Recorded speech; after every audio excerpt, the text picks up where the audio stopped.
Welcome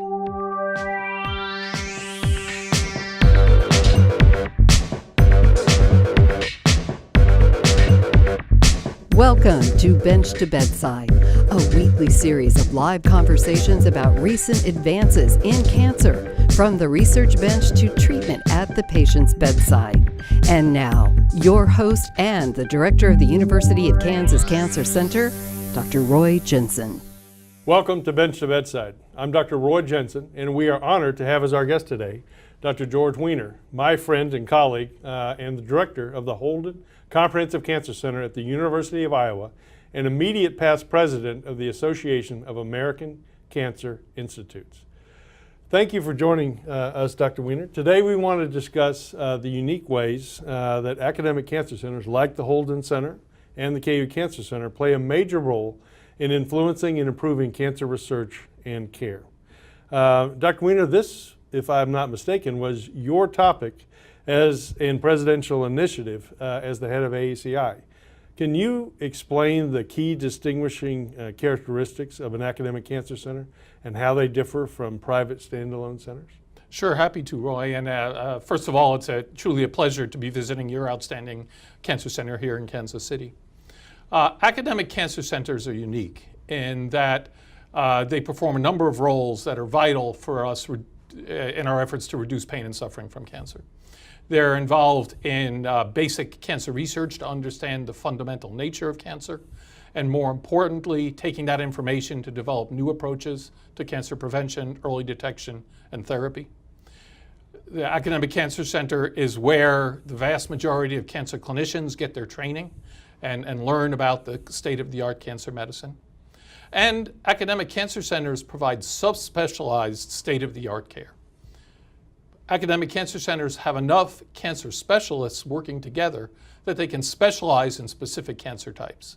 And so they can know the absolute best for each individual patient. Mm-hmm. This is increasingly more important as we learn how complex cancer is and how every cancer patient is different and how we want to be able to identify the right treatment for the right patient at the right time. Mm-hmm. That's what academic cancer centers can do. Yeah. So you've referred to academic cancer centers as national treasures. What do you mean by that? Well, the academic cancer centers serve a role that can't be served by any other organization or healthcare group in the country. They do that basic research that I mentioned to understand the nature of cancer and why it behaves the way it does and how the body reacts to cancer the way it does. Researchers at academic cancer centers use that information to design new treatments, to test those treatments, and to make them available as soon as possible to the patients they serve.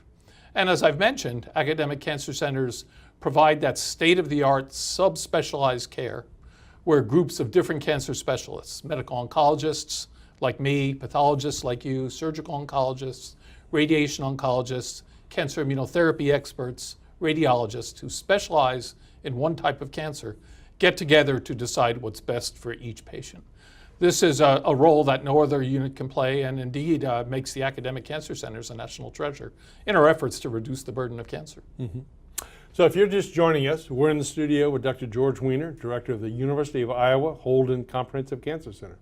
And we're talking about the unique role academic cancer centers play in advancing cancer research and the care of cancer patients. Please remember to share this link with people you think might benefit from our discussion. Use the hashtag BenchToBedside. So increasingly, we're coming to realize that no two cancer cases are exactly alike. How does this alter our approach to treating cancer, and how does an academic cancer really respond to this issue? Well, up until not too many years ago, we would diagnose a cancer based on what it looked like under the microscope. And you might have two cancers that looked identical under the microscope in two different patients, and we would treat them exactly the same. And those treatments sometimes would work. Unfortunately, very often they wouldn't. They often would have pretty significant side effects. We now can look deeper. We can dig into the very genetics and the genes that go haywire to cause that cancer to grow out of control. And we've learned that two cancers that look identical under the microscope actually can have very different genetic causes and will respond to very different individualized treatments. Mm-hmm. So we're only just starting down this pathway. For some cancers, we really don't have specific personalized therapies yet, but increasingly we do have those treatments that are designed based on the genetic makeup of the cancer or the genetic makeup of the patient. And this allows us to give more effective therapy that has fewer side effects. Incredibly exciting time, incredible progress in the past few years. Yet we also have such a very long way to go, which is why we have to keep up with the research and continue to accelerate progress. Right. So what are some examples of, say, how academic medical centers are shaping the cancer landscape these days? Well, one very exciting area of research that I've been working on for over 25 years is cancer in the immune system. Back when I was doing my training, nobody thought you could ever use the immune system to treat cancer. They felt that cancer was too much like the rest of our bodies and it just wouldn't work. Well, through the persistence of researchers at academic cancer centers, exploring the nature of the immune system and how the cancer interacts with the immune system, we figured out some of the ways that the cancer uses to hide from the immune system. We can now strip away those hiding mechanisms, which allows the immune system to recognize cancer. And just over the past few years, we've seen a rush of new cancer treatments based on the immune system that are helping patients who we couldn't help just a few years ago. Yeah. So academic cancer centers are increasingly reaching into the community they serve, working with local oncologists, for example. How does this type of outreach benefit patients? Well, I think the goal of academic cancer centers is to provide the best possible therapy for every patient as close to home as possible. And so in many cases, that involves the patient coming in, seeing their oncologist at home, coming to see the multidisciplinary team at the academic cancer center, getting specialized testing done, and then when appropriate, going back home to get the treatment that the local oncologist and the specialized oncologist agree to. So these sorts of networks are really absolutely vital if the patients are to get the best possible treatment for their cancer, yet also be able to stay close to loved ones and heal at home, which is a very important part of the process. So I'm sure you've witnessed the same thing we have, in that cancer care is becoming a very competitive marketplace. In fact, in our community, patients are literally being bombarded by advertising and marketing from many different sources. And what would you say to a patient who is considering where they should go for their care? Well, first of all, I'd say do your own research. And there are websites out there, such as from the National Cancer Institute and the American Cancer Society, that will provide valuable and reliable information on cancer. Another statement I always make to patients is if your cancer doctor doesn't want you to get a second opinion, you've got the wrong cancer doctor.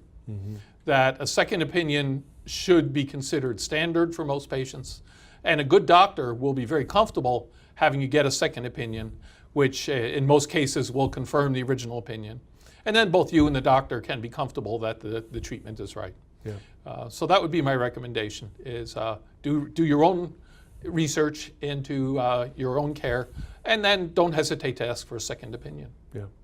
You know, I couldn't agree with you more, and you know, the only thing I'd add to that is it is critically important that patients don't confuse marketing with substance. That's absolutely correct. We've all seen advertising on the TV, on the radio, on the web.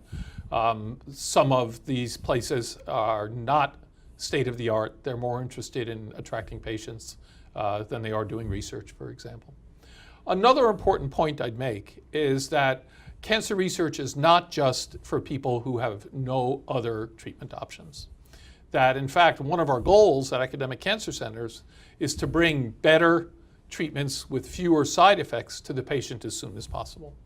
And so some people will say, well, I'll go to the academic cancer center when I have no other options. In fact, they should get that second opinion early because there might be some options that they were not aware of. Yeah. So, you know, I think the other observation is that world-class medical care is not a commodity.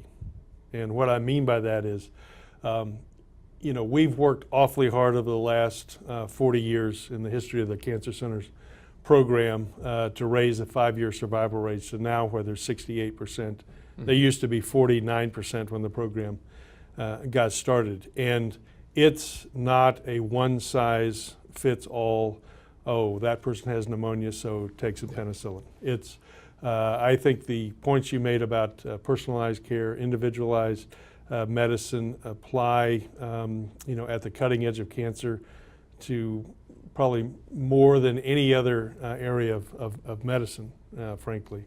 And, that we've made a lot of progress with a 68% 5-year survival rate.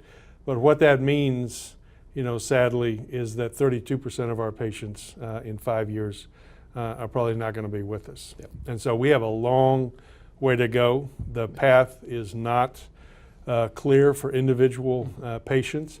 And you want the best team of experts on your side in this fight.